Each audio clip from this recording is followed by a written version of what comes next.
top cities across the country. We'll take a deeper dive.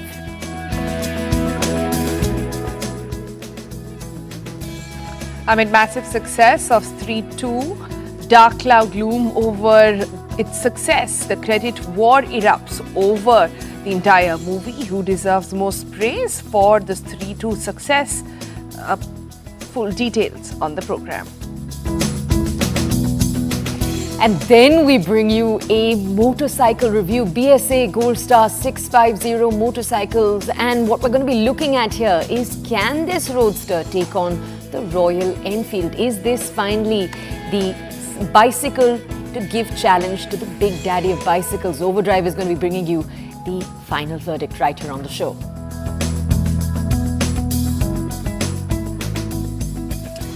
Also on the program, the best of the highlights coming in from Janmashtami. The Janam has happened. It's time for Dahi Handi celebrations across the country.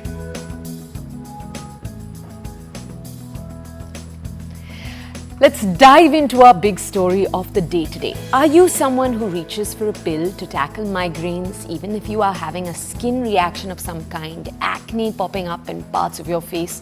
While popping a pill can sometimes seem like the straightforward solution, there are important risks, possible harms associated with this approach. Today on the show, we want to focus on a topic that affects all of us: combination medication and their potential side effects.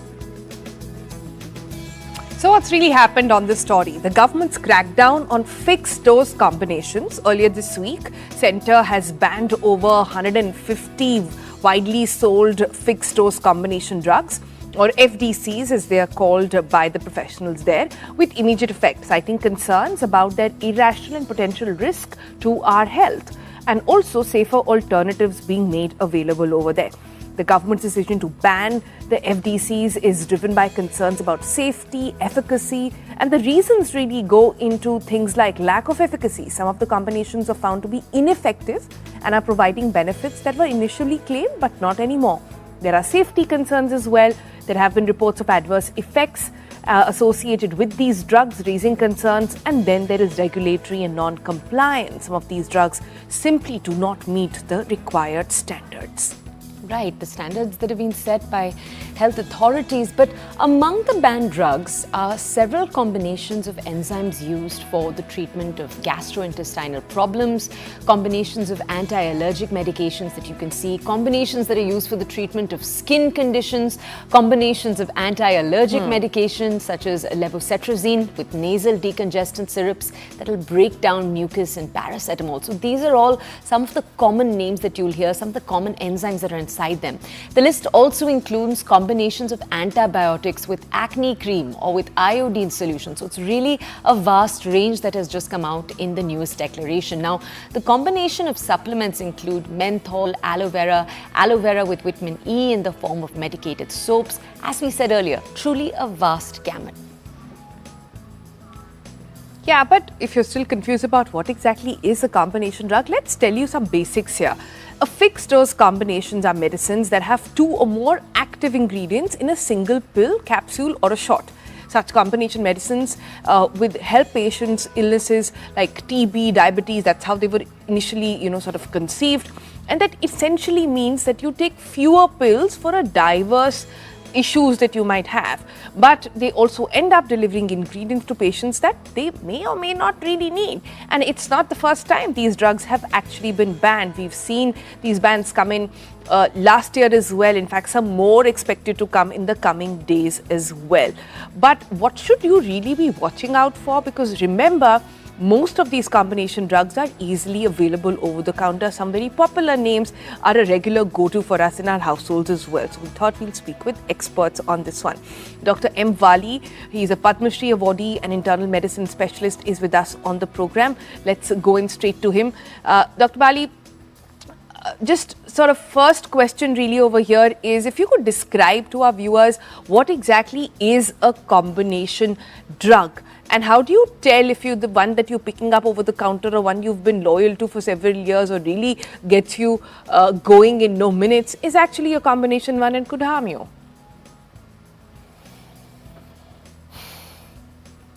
Well, these are called fixed dose combinations. When we were a child, even when you were not born, there used to be a very famous tablet called APC, aspirin, paracetamol, and caffeine. And this was sold in tons. And the cost was just 2 to 3 paisa. When I, as a child, used to go to chemist shop, I used to bring this for fever, and this was remedy for everything: fever, joint pain, headache, body ache. So these combinations were very famous, and they were marketed. Still, such a combination is coming like Ceridon. This is a very famous brand marketed since decades. Now, some research has proved that some combinations which are recent, they interact, and this is a fact. So more are the combination drugs, the more are likelihood, I say likelihood, it doesn't happen actually, we can't see what is happening to the drugs going inside the body, the more is likelihood of cross reaction. These are called interactions. So this phenomena is called drug interaction. So basically we will talk these two terms, fixed drug combinations and drug interaction.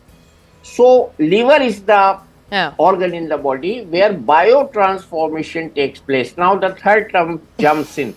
So these are the three basic things on which the Ministry of Health has decided to ban or to stop marketing. Ban is not the right word. We should call it stop marketing these combinations.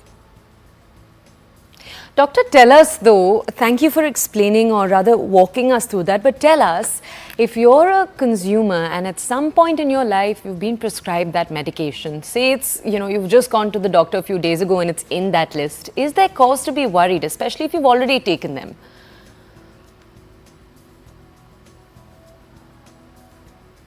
Not at all. Not at all. It is the same body which has banned these drugs, has permitted these medicines to come in the market. But in the better patient interest and in the better patient safety, this is the step which they have taken, which should be welcomed. In past also, about 20 years back, the same combinations were banned, and I am amazed to see they are still being marketed.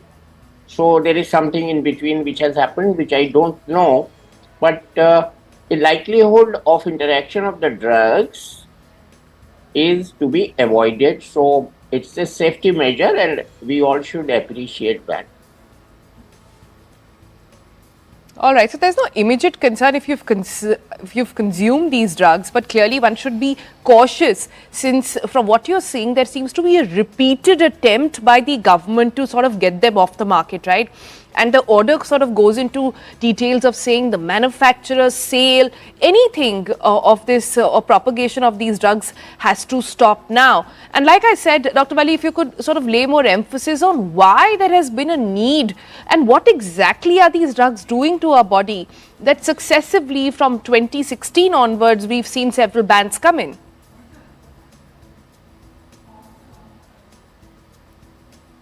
As we see previously, they were 344, now they are 156. That means some of them have re-emerged with a different garb, with a different trade name. So this is probably something which is from the government's angle and from the safety angle is very important, but doesn't make any difference to the patients, because now we are prescribing more generic drugs. So there is no need to go by the fancy trade names and prescribing these fixed dose combinations. Doctor, just tell us, let's almost play devil's advocate for a second. Should all combination drugs be stayed away from? Is that not practical?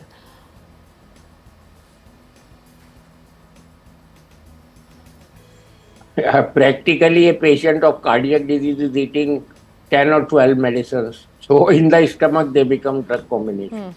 So it is very difficult to say what happens when 4 tablets together go in the stomach or 5 tablets together go in the stomach.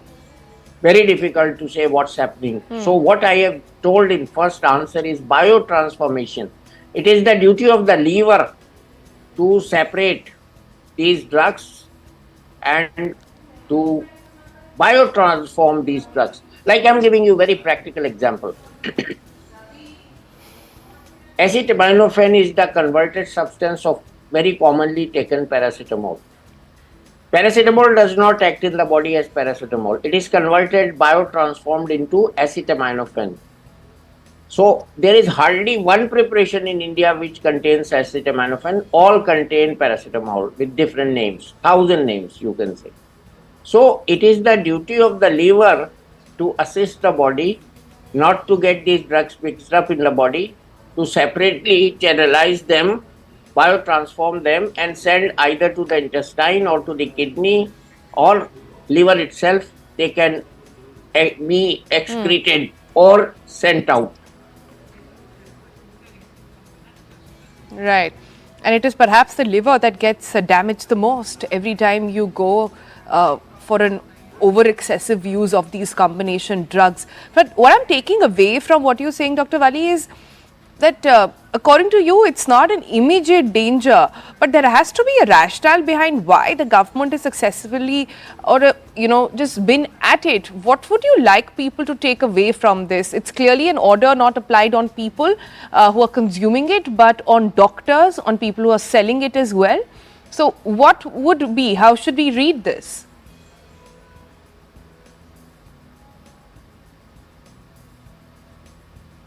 Very simple answer. Don't buy over the counter. Don't make your chemist your doctor, number one. Number two, it is our duty to prescribe the safe drugs, which we are stood by round the clock for every patient always.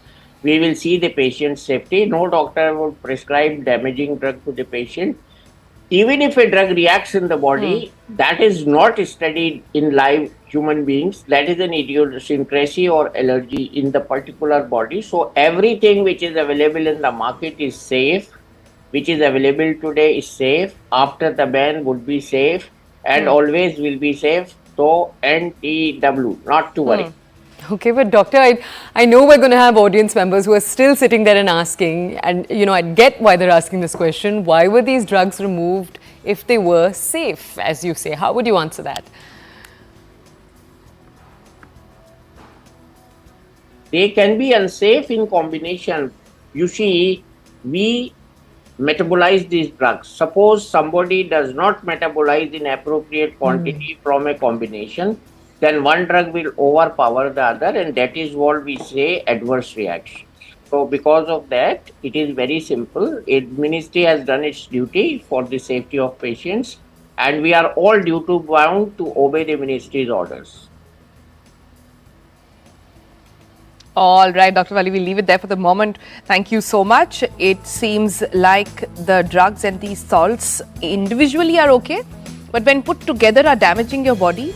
And a lot of times we don't have enough evidence on what exactly that combination of drugs is really doing to you, to your liver largely, like the doctor also explained. So really goes on to remains to be seen what really will come out of this ban, since we've seen so many of them. But we've got more on this story, more perspective, Toya. Right, let's go over to a pharmacist, because that was the other interesting aspect here. What actually happens in the pharmacy industry? As you pointed out, Sonal, waves of this take place. We saw it happen last in 2016 with 300 drugs at that point. This is almost half that number. What actually happens when this takes place in the pharmacy industry? We have with us Viranshi Shah. He's the president of the Indian Drug Manufacturers Association.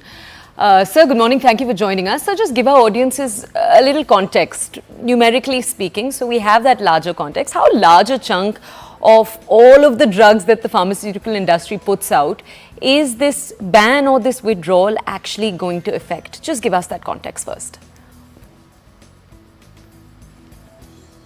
So the pharmaceutical industry, as you know, the Indian pharmaceutical industry is approximately $55 billion industry, which is 48% of it is the domestic, which is approximately 210 crore per annum, and about 27.5 billion or 28 billion is what we export annually. And our largest customers outside India are US and Europe. So it's a very robust industry, and we are the third largest manufacturer of medicines in the world. Now, coming to the 156 molecules or combinations rather, that have been recently banned. Actually, it's a process that has been going on for several years.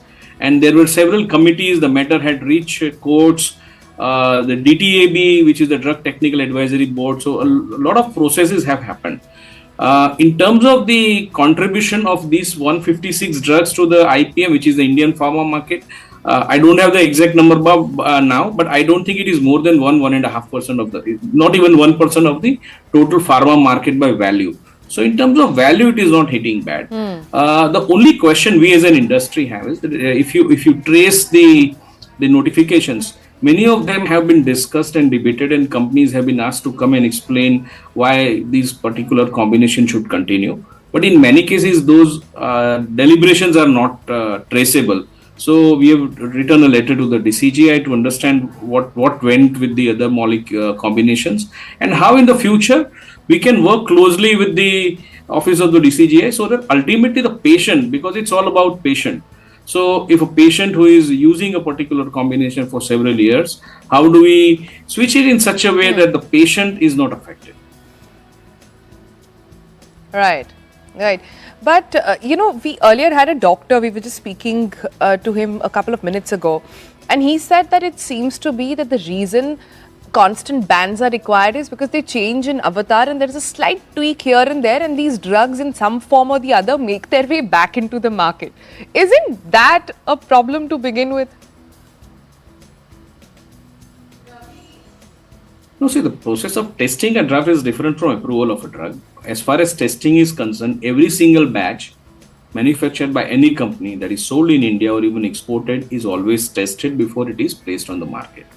As far as the approval, because this has not to do with the testing of drugs, stating that these are not of good quality. The question is not about quality of these drugs. The question is about the approval process, whether it was properly followed while these combinations were put into the market.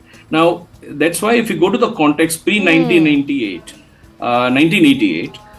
the definition of new drug did not contain the a combination of already approved drugs. For example, paracetamol is an approved drug and caffeine is an approved drug.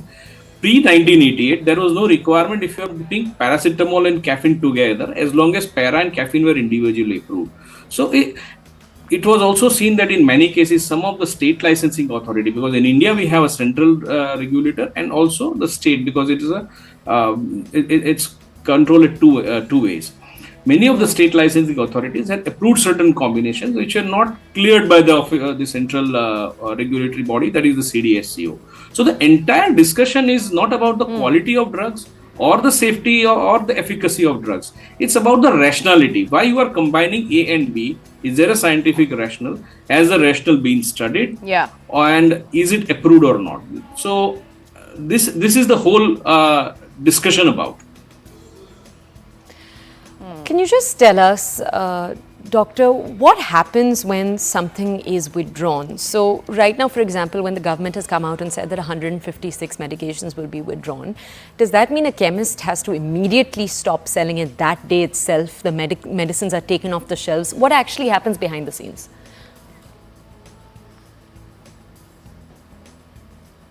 So once a drug is banned under the Drug and Cosmetics Act, the manufacture and sales stops from the same day. So, which means that this notification that was gazetted on 21st of August, from the 21st of August itself, the manufacturing and sale of these drugs stops across India. And that is precisely the reason we have written, we have just put a representation to the CDSCO that many of the patients would be on these combinations, on these drugs. So a window, and since there is no health hazard that has been identified, there are cases where there is the patients have died or there is a health hazard, then we understand we should not be selling those drugs right from the day such an incident or I was identified. But there is no such thing as of now for these combinations. So we've requested that at least a 6 months window be given, so that the patients who are using it, the companies can put alternative drugs, alternative combinations, so there is a continuity at the patient side. I see. So there is a continuity plan of sorts that you want, but this is where things really get sort of mischievous at the counters, isn't it? Could you lay some more light on what this continuity plan actually looks like? So that would mean that if I, for example, I have been given a particular anti-cold combination, for example, and I have been using it, or there is any other drug, there's an allergic drug that I'm using it for a long time, and suddenly that drug is out of the shelf, then the pharmaceutical companies who are marketing those combinations, they can go to the doctor and say that if you're prescribing the brand X, now we have another brand Y, which has followed the due process of approval and is available there. So you can, whoever patients comes to you, you can switch over to the new drug. So that whenever the patient comes back to the doctor now prescribes the newer version of those combinations. So that's how we can make sure that there is a continuity at the patient's end. But for that, we need a window. Right. All right, Mr. Shah, that was the president of the Indian Drug Manufacturers Association. Thank you so much for joining us with your perspective. But Toya, this is where things are tricky, right? Now, this is such a long list. You and I obviously will never know, or somebody going and buying on the counter will not know if your Combi Flam or if your Saridon is actually a combination drug or whether or not it has been banned. And this is exactly what is misused at the counter as well, right? So there is a lot of focus, not just on issuing a ban, but implementing it in this case, which is going to hold key. But that's a story we leave for another day. Yeah, I loved when the doctor said, don't choose your chemist as your doctor, trust your doctor to be your doctor. Let's head into a short break. On the other side, we're shifting focus entirely, taking you to a very, very exciting startup that looks to get rid of plastic bags entirely by introducing a different material. And this one is made out of bhutta waste, corn waste. We'll tell you all about it. We'll see you in just a few minutes.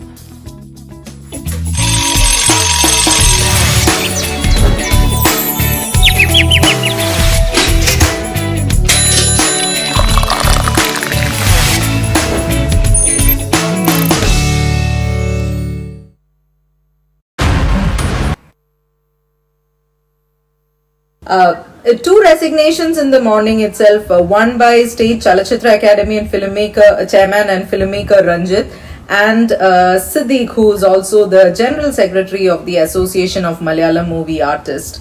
How do you see this resignation as someone who has been in the industry for long and also as a founding member of the Women in Cinema Collective? Well, what the Women in Cinema Collective has been saying all along is there are many problems. There are systemic problems. Systemic problems includes the fact that people who are on the top are people who do not believe that women are supposed to be there in the industry, who have certain attitudes, etc. Right? Yeah. So these resignations, I think, I give it to the women who have come and spoken, who have forced this to happen. This is fantastic, and I don't think it should end with this. I think there should be serious attention paid to this, that these are just not one-off things, etc. But more than that, we certainly believe that the HEMA report is talking about a situation in the industry. We have spoken about it for a long time.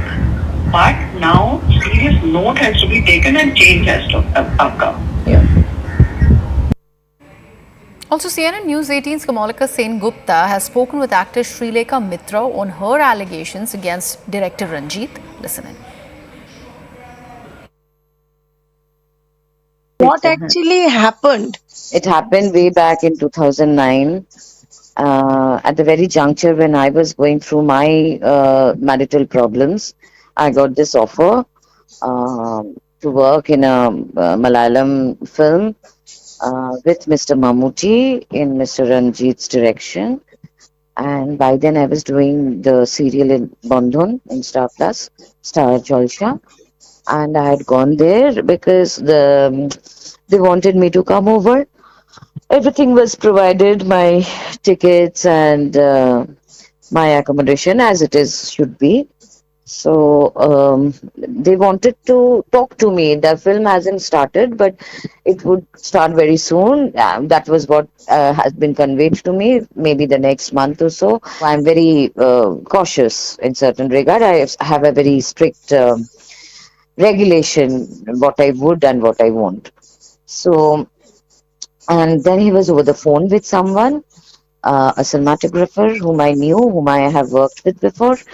And he asked me to follow. You want to talk to him? I said, yeah, why not?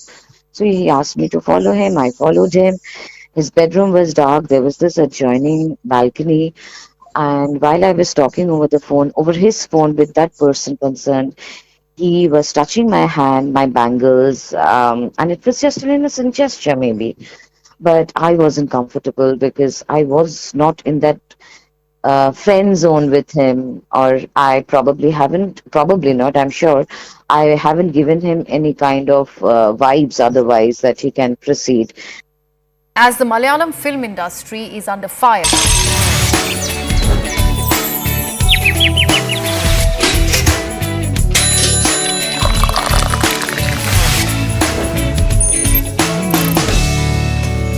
Welcome back. It's time now for wraps. Quick summaries of stories taking place both in India and around the world.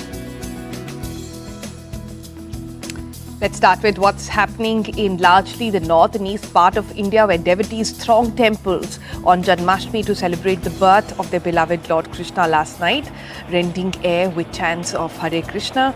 Devotees participated in midnight prayers. Temples were beautifully decorated and idols of Lord Krishna were adorned with new clothes and jewelry. One of the most popular traditions associated with Janmashtami is Dahi Handi, which happens very popular in Mumbai, remember, and happens on this day, and which will be celebrated today as well. It's a thrilling, colourful celebration when everybody gets involved into a human pyramid and reaches out for Lord Krishna's favourite sweet, which is makhan.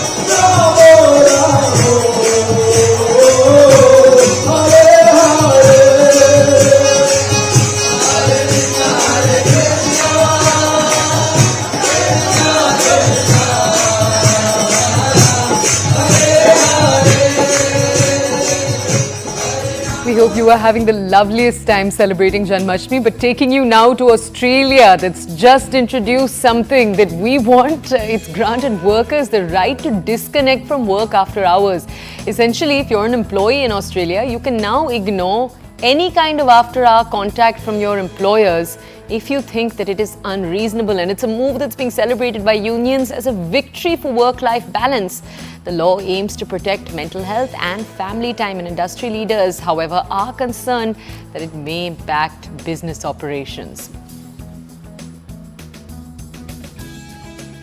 In Australia, workers are now legally protected if they ignore their bosses after work hours. A new right to disconnect law came into force on Monday, designed to protect their personal time from work emails and calls. The rule ensures that employees, in most cases, cannot be punished for refusing to read or respond to contact from their employers outside of working hours. And for bosses or companies that insist, authorities can intervene and even slap them with a several $1,000 fine. Supporters argue the law gives workers the confidence to stand up against the steady invasion of their personal lives by work emails, texts and calls. Rachel Abdulnoor, who works in advertising in Sydney, said the changes would help her disconnect in an industry where clients often have different working hours. I think it's actually really important that we have laws like this. We spend so much of our time connected to our phones, connected to our emails all day, and I think that it's really hard to switch off as it is. Australians worked on average 281 hours of unpaid overtime in 2023, according to a survey by the Australia Institute think tank. They valued that time as worth some $88 billion. With this law, Australia joins about 24 countries with similar protections, including France, which introduced its own regulations in 2017. While the law aims to support better work-life balance, it also recognises the need for emergency contact. allowing employers to contact staff when necessary. Meanwhile, British rock band Oasis is set to reunite in 2024 for a special anniversary tour of their debut album, Definitely Maybe. The tour will mark 30 years since the album's release. Fans can expect the original lineup to perform classic hits, reigniting the band's legendary status. So many positive stories today. OpenAI is backing a new California bill that requires AI-generated content to be clearly marked. The legislation aims to combat misinformation. It will essentially mandate watermarks on any kind of synthetic media. OpenAI is supporting the move. They're saying that they want to highlight their commitment to transparency and the need for responsible artificial intelligence use. Meanwhile, news coming in that has taken the internet by storm. Telegram is facing backlash over security vulnerabilities that may compromise user data. The situation is further complicated by the recent arrest of its CEO, Pavel Durov, after he was detained at an airport on Saturday night outside of Paris and called and also sort of placed in custody for alleged offences related to the messaging app. And you can meet Britain's newest record breaker. At 102 years old, the former war veteran Manette Bai has made history as the country's oldest skydiver. With a heart full of courage, a spirit of adventure, she soared through the sky, proving that age is just a number, and her incredible jump is a testament to living life to the fullest. We hope you take her as inspiration through the rest of your day.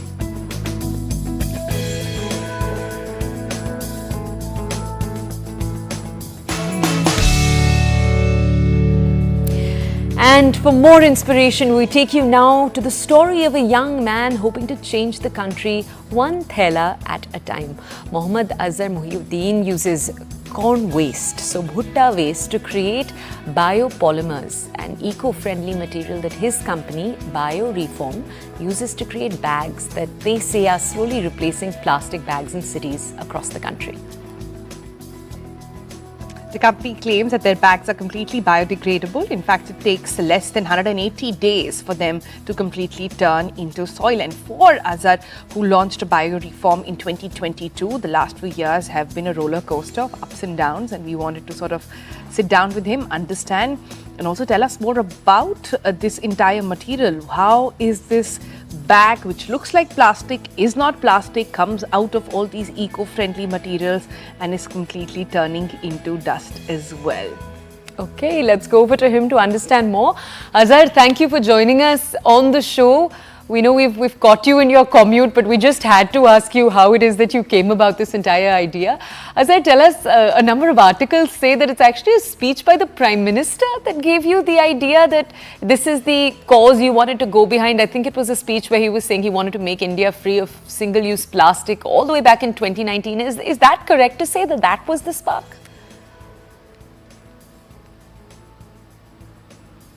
So I would say the first spark was the zeal to pursue entrepreneurship and to solve problems, which then led to, finding out what world problems that I can solve, found out plastic to be the top 3. And then particularly why in India and why single-use plastic was definitely because of that speech that I came across, because then that gave me a bigger picture, okay, boss, this is something, whatever I'm trying to do is something that is really a very big problem because the Prime Minister is addressing it. So yeah, it kind of gave me a boost to, think, okay, yes, I'm thinking in the right direction. Definitely the right direction. This is on top of everybody's mind these days, especially the younger folks, watching us right now. But tell us more about this material. What exactly is it made of, and how exactly do you guarantee that in 180 days it will turn into dust? Okay, so very basic. I mean, we have conducted so many sessions with school children also. So I think my words will be understandable for across all your audiences. So basically, what we do is we manufacture bags that are made out of cornstarch, and there is a material called bio. So plastic comes from crude oil, like comes from crude oil basically, right? It's a byproduct of oil. Similarly, the kind of bags that we make, they are a product of cornstarch. Since corn is renewable, it comes from the green background, we call it green energy. It's a biopolymer. So we use these and cornstarch is nothing new. Cornstarch has been used by our moms for a lot of cooking recipes. It has been used in a lot of cosmetic products by the pharma industry. So cornstarch is one of the components. The other component is other starches like cassava starch, tobacco starch basically.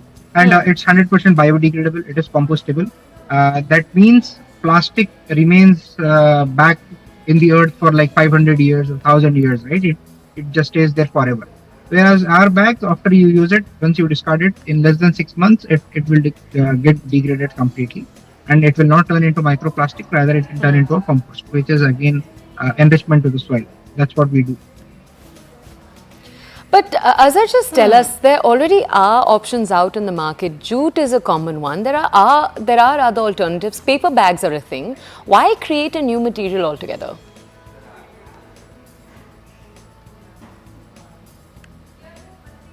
So there were two primary problems with the existing alternatives to plastic. Countries, the first world countries like US, Canada, and a lot of other European countries banned plastic 2 decades ago, right? But still they are not able to tackle the plastic problem. And there are two reasons for that. Yes, awareness campaigns, yes, protest, yes, government bans are there. It's good. But unless we don't have an alternative, there is no way to go. Now, alternatives which were existing like paper or cloth, they have their own challenges. For example, let's say paper bags. Paper bags are not water resistant. Now, since paper bags are not water resistant, its usage is very limited now. You cannot use it for so many use cases. You cannot use it in refrigerators or to pack liquid items or to pack food items directly, poultry or dairy. A lot of use cases. So it's short of a lot of use cases. And then once we come to jute bags or other bags like cloth or non-woven, these bags are really very expensive. So these two problems. One is the properties, honestly, because plastic has a lot of good properties actually. And that is the reason plastic got so popular. Now we needed to find a material which has all the good properties that plastic has, should be cheaper than paper and cloth, and also be environment friendly. That was the challenge. And that's what we do. We have all the good properties that plastic has, like water resistant, thermal durable, packaging of hot items, cold items, liquid, solid, everything you can add. And it is very less in density and it can carry a lot of weight. One of the advantages that plastic has is it's very less in weight, right? 2 or 3 gram ka bag rehta hai, but it can carry 3 kgs, 4 kgs of weight. Same thing in our bags. It's tear resistant, unlike paper bags. Paper bags are not tear resistant. So all of those good properties provided with 40% cheaper than paper and cloth bag, also environment friendly. Right, but let's talk about cost a little more, Azhar. Your bags, the ones that come from BioReform, they cost about 190 per kilogram compared to, say, a plastic bag, which would be 130. Of course, they're cheaper still than paper and the rest of the alternatives. But how is the market taking it? In the beginning, it was a roadblock, definitely. But after July 2023, when the 120 micron thickness rule came in India, now all the plastics which are less than 120 micron thickness are banned in India. That gives us a very competitive advantage, because now if let's say a small size plastic bag, let's say 10 into 12 inches, small size carry bag plastic, you need not to keep 120 micron thickness for it to carry 1 or 2 kgs of weight. But since it's a regulation, that's why you need to keep the thickness like this. So it is 130 rupees kg, no doubt. But because of the increased thickness, let's say in 130 rupees in 1 kg in a medium size bag, you are getting roughly 41 or 42 pieces. In the same size, ours is 190 rupees per kg, but you will get 75 to 80 pieces in a kg. So that's how we are equal to plastic, not per kg, but when you actually break down the price per piece, that's where our competition kicks. Tell us, sir, how has the market taken to this? I just mean, have you had challenges with customers? When people come up to you, have there been issues that they've highlighted about the cornstarch bags that you're making?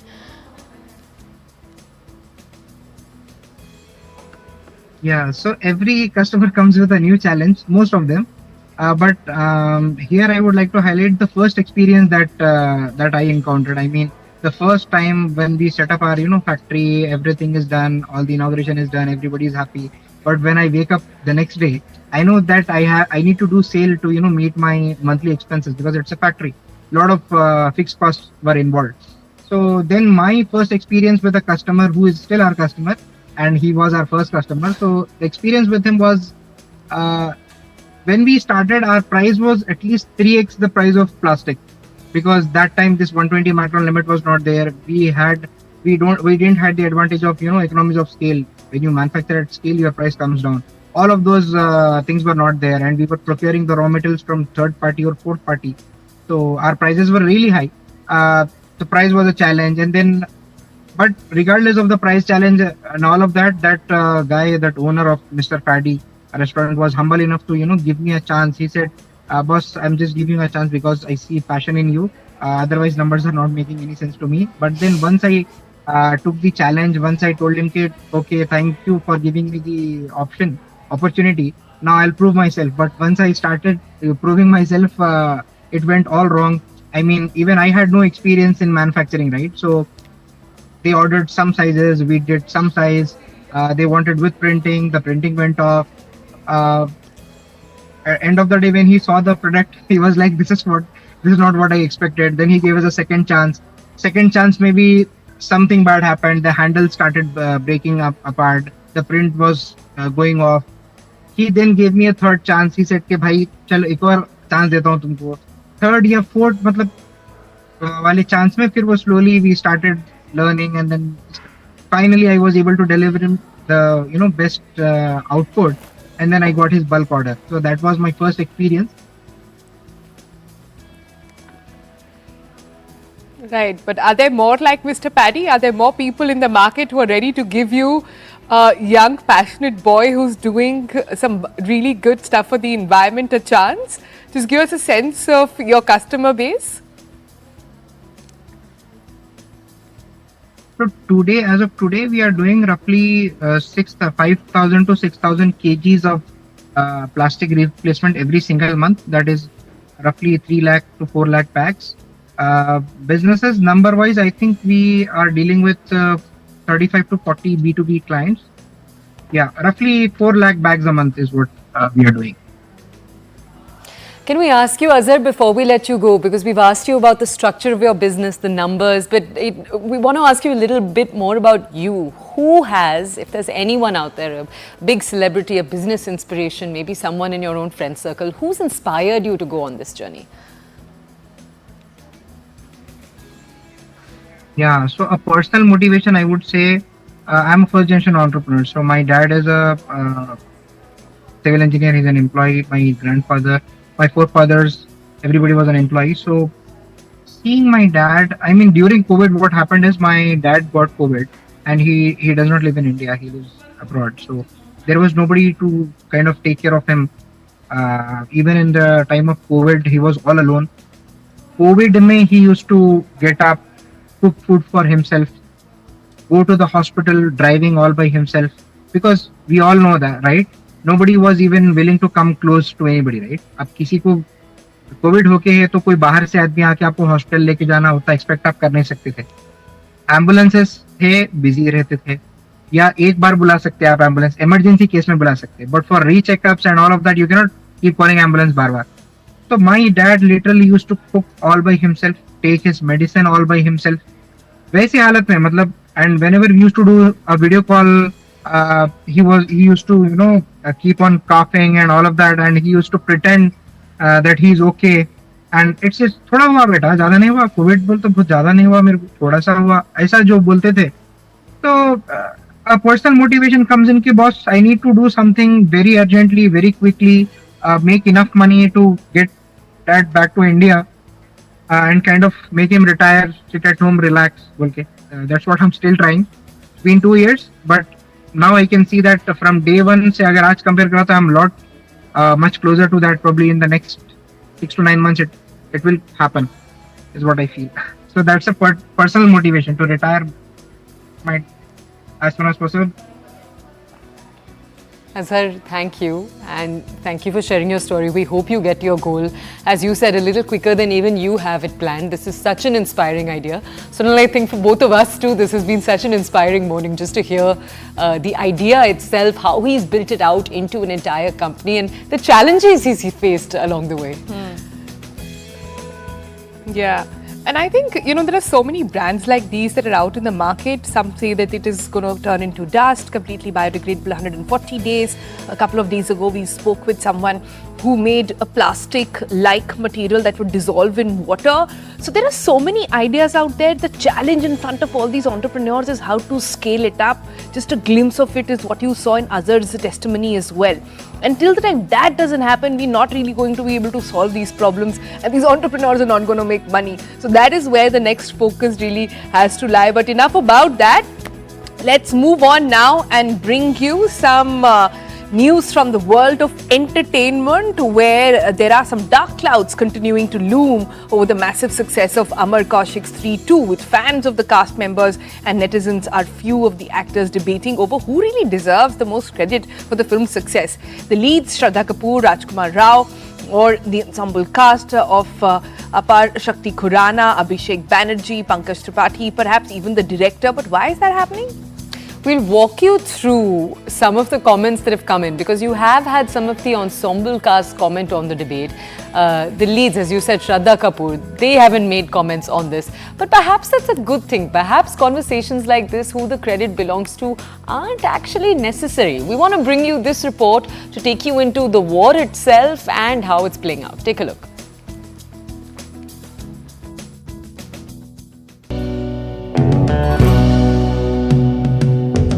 Call it a tsunami, a storm, or a typhoon, the fact remains that Amar Kaushik's newly released horror comedy, Stree 2, starring Rajkumar Rao, Shraddha Kapoor, Pankaj Tripathi, Apar Shakti Khurana, and Abhishek Banerjee, has given a new lease of life to an otherwise dry box office run for Bollywood this year. It has now become the second highest earner of 2024 after Kalki 2898 AD in just 11 days, with rupees 560 crore collected so far worldwide. Stree 2's unexpected success goes to show that content is indeed king, and the audience is always ready for a good desi entertainer. But even so, not everyone is happy with this. In fact, since the past few days, there's been a lot of hue and cry about who is to credit for the massive success of the film. Shraddha Kapoor, Rajkumar Rao, perhaps Amar Kaushik, Apar Shakti Khurana, Pankaj Tripathi, and Abhishek Banerjee. Apar Shakti Khurana thinks it's the well-oiled PR machinery of a few of the film's cast that has distorted the truth about who's the real star. Amar Kaushik believes it's the strong female characters in the film and the women who are enjoying the film at the theatres that deserve all the credit.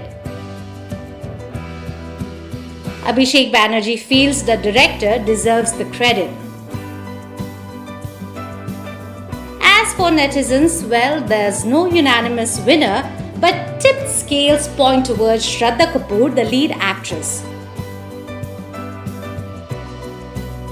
This opinion is further cemented with the fact that Shraddha Kapoor, since the release of Stree 2, has become the second most followed Indian celebrity on Instagram after cricketer Virat Kohli, even surpassing the numbers of Hollywood sensation and desi girl Priyanka Chopra Jonas. Shraddha's current Instagram following is at 92.2 million followers. Is it then safe to assume that Shraddha Kapoor is here to stay and achieve greater success as a bankable actress with Stree 2's success?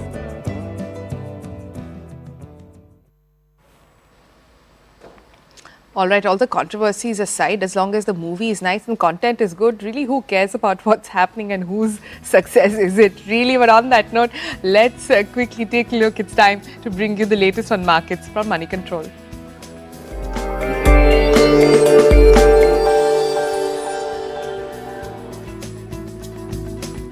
We bring you now a special section on the financial markets powered by Money Control Pro, Money Control's premium destination for investing and business insights. Let's start with how the markets are set to open today. The GIFT Nifty indicates a soft opening for the Indian stock market, selling in technology stocks, so way down US stock market indices as well. And stock markets in Asia, remember, opened lower. Investors await the Nvidia earnings as well. Crude oil prices, on the other hand, amidst tensions in Middle East, are rising. And let's take you to look at a sector. In recent years, India has made sizable progress in solar power, particularly in the solar power sector manufacturing. This is owing to various government initiatives. However, supply glut in the domestic sector as well as competition from China, that remains immense as an area of concern. While the sector's long-term potential is in no doubt, should investors be looking past short to medium-term glitches? That obviously remains the big question. And you can log into Money Control Pro to find out more about this answer, but also more in general about the solar power sector and various other actionable insights. It's the premier destination for all the investing views and financial insights that you're ever going to need. It's brought to you by Money Control.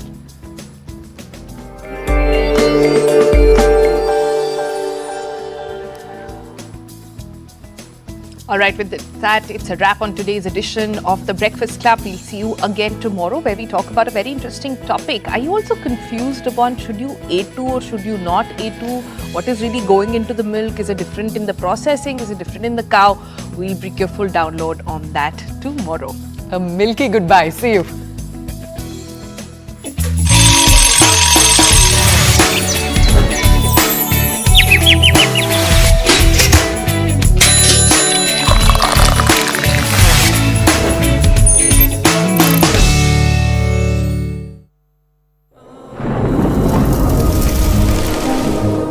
Climate change is on our doorstep.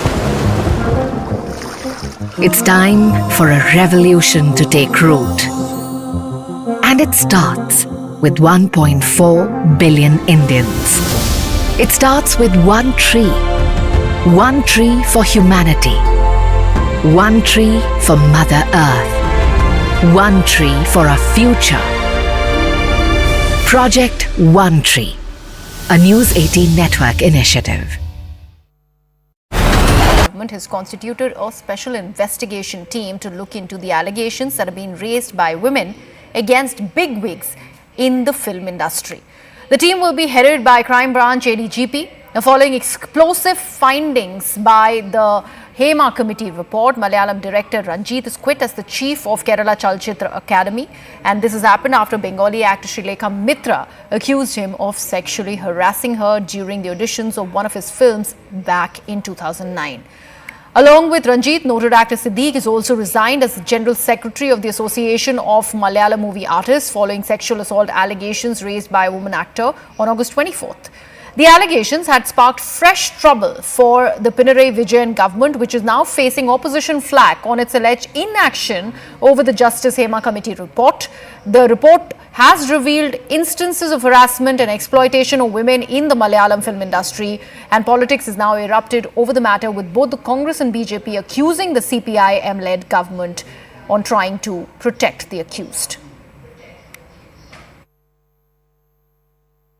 मैं मानता हूँ कि ये बड़ी निहायत शर्मनाक बात कि जहाँ महिलाओं के खिलाफ ऐसे अपराध देखने में आए। हमारी संस्कृति क्या है, हमारा इतिहास क्या है? अरे हम तो चाहे ज्ञान हो, चाहे समृद्धि हो, चाहे शक्ति हो, हर चीज़ को स्त्रीलिंग में देखते हैं और उसकी पूजा करते हैं। और यहाँ पे हमारी अपनी बहनों बेटियों के साथ इस तरह का व्यवहार देखने को मिले तो मेरा तो इस मामले पर बोलने को भी मुझे शब्द नहीं मिलते कि कितने कितने कड़े शब्दों का प्रयोग किया जाए। CNN News 18's Neetu Regukumar spoke with Beena Paul, who's the film editor and a member of the Women in Cinema Collective. Remember, Women in Cinema Collective was the one organization that had many important females from the industry, very, very reputed names, including actors like Parvati, who were part of that collective. They had raised severe allegations of sexual harassment and workplace harassment when it is about the Malayalam film industry. Now, Beena Paul, I beg your pardon, has in fact spoken about the resignations, these high-profile resignations of not just director Ranjit, but also actor Siddique. Let's take a look.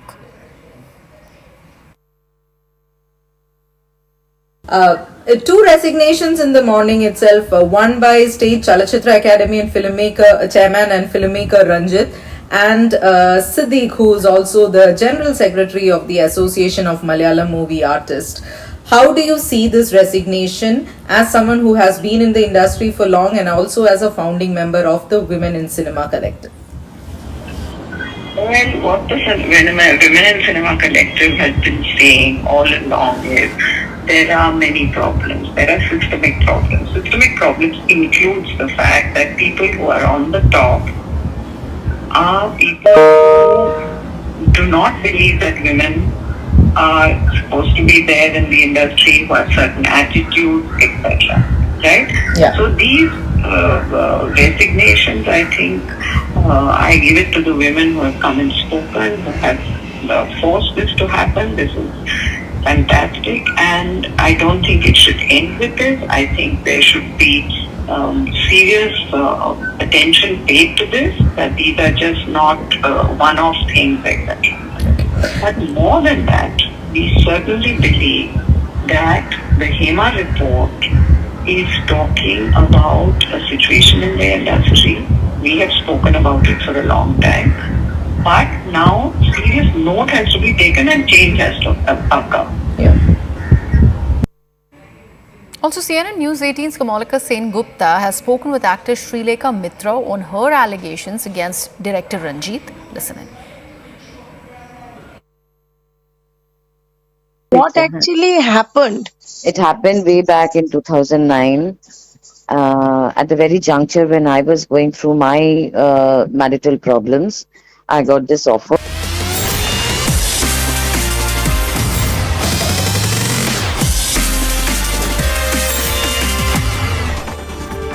Hello and a very good morning to all our viewers. You're watching the morning news show on CNN News 18 and I'm Sakshi Singh Litori. Over the next 1 hour, we'll be bringing you all the top headlines and all the latest developments from the nation and across the globe. At the top of the segment, some breaking news now coming in.